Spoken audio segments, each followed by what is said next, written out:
Okay, so good morning, everybody. I'm going to introduce you today about the EVA Labs research project.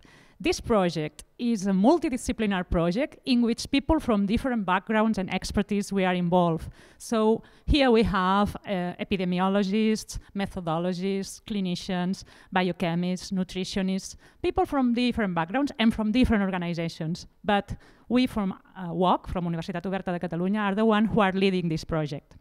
So, before to start with the project, let me tell you about three short stories about people I know very well. The first one is about Bruce. He's a great guy, you know. He plays perfect music, his songs are great, and he's having a very successful life. But there's always a but, you know, in life.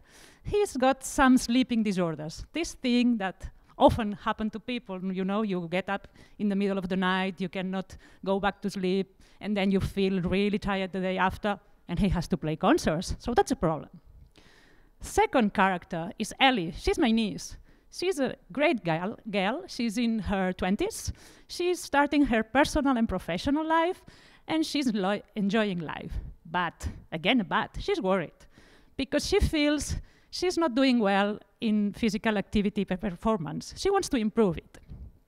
And finally, let's go to my neighbors, Sam and Mary.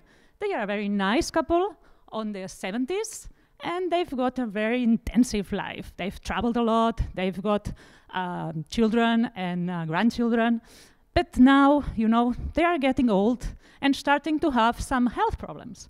So they think that maybe they should improve their nutrition and eating habits. So maybe you are saying, okay, why are you talking about them? And what all of them have in common? So what all of them have in common is that they enjoy and like a lot technology, you know? And they think that technology could be a solution for them. So Bruce is thinking of using a specific sensor to monitor his sleeping habits. Something that you put on your mattress and tells you about when you are having a deep sleep or light sleep or everything that happens while you are sleeping. Then Ellie is really worried about what should I use, which kind of gadget, which kind of sensor could I use, not only to monitor my physical activity, but to encourage me and to help me to do it better.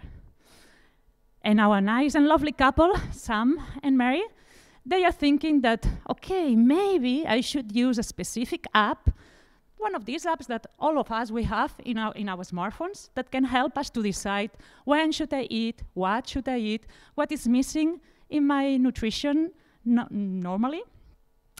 So maybe these things sound familiar to you because more and more there's people who is worried about improving her healthy life or their healthy life.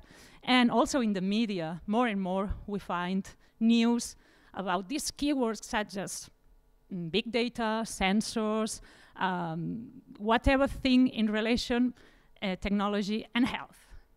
Even in the scientific community, you know, we can find editorials such as the one you can see now under the name, which app should I use? This is an editorial from the British Medical Journal. This is a very well-known journal with a high impact factor. And here, it says, okay, I'm a clinician, which app should I recommend to my patients?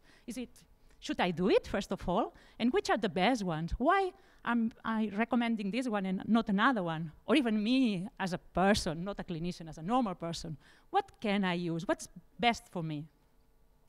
So the EVA Labs project is a starting project now that tries to define a toolkit.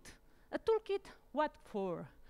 A toolkit that will help everybody to assess things like efficacy, effectiveness, and safety of specific apps. Which apps?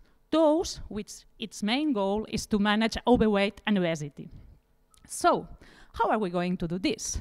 First step, and we are now doing this, is to try to separate the grain from the chaff. So, looking around, what has been already done, which trials have been published, which pilot tests have already been conducted, and what can we learn from them? What is being already used and can be a good thing to be introduced in our toolkit, and what is not, is useless. The second step is going to be, okay, that's what the literature, that's what the scientific community say, but what do all say? So what do clinicians, but also patients, but also people who are not considered patients, and people who take decisions in the health sector, technologies, whoever, has something to say about the whole picture. The whole picture is the elephant, but each of us can only see one part of this elephant. So we need the whole picture of technology used to improve our healthy habits through apps. And the third part is going to be a pilot test. So we will define this toolkit and we will pilot it. How? We are going to use real patients, people who are already enrolled in programs and interventions to lose weight and to eat healthier. But also, we will ask you, people here, people in the work community, to try to help us in validating these tools. So once we have our toolkit, what's going to happen? What will happen is that we will be able to help mainly our nice and lovely couple, Sam and Mary, because we are focused on this overweight and obesity and health apps, so in relation with nutrition. But we will set up a kind of framework that will be useful for the other kind of apps. So we will be also useful, we will be also helping people such as Bruce, Ellie, and whoever in the world is trying to use an app to have healthier life. So when are we going to have results? In Chinese, the word for patients is naixin, so we need a lot of naixin. Keep calm. This is just a starting project. It started last January, and it's going to last for 3 years. So we will update you as soon as we have results for sure. Thank you very much.